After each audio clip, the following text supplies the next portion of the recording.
In today's video, we're diving into duty belt setup. We'll cover which items to carry, how to place them efficiently, and tips to make sure you're set up for comfort and safety.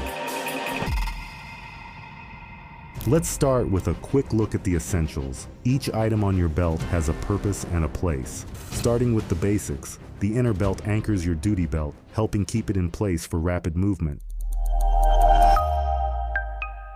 Placement is key for accessibility and comfort. Here's a quick guide on how and where each tool is best positioned.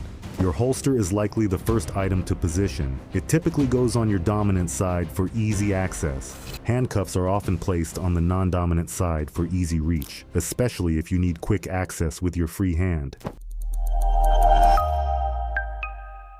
Now let's assemble the belt, snapping each item into place one by one. Once the belt is fully set, slide on the keepers. These keep everything in place, preventing the belt from shifting during high movement activities. When setting up, consider accessibility. For instance, non-lethal options like OC spray can go on your non-dominant side to avoid confusion with your firearm. Avoid placing items directly over your lower back. This keeps you safe if you fall or get knocked down.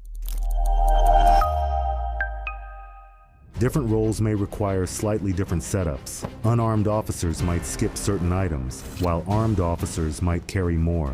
As you gain experience, you'll likely tweak your setup for maximum efficiency. Everyone has a personal preference that works best for their routine. Finally, here's a quick overview. Each piece has its place, and the right setup keeps you both efficient and safe. With a properly set up duty belt, you're ready to respond to anything that comes your way. Be safe.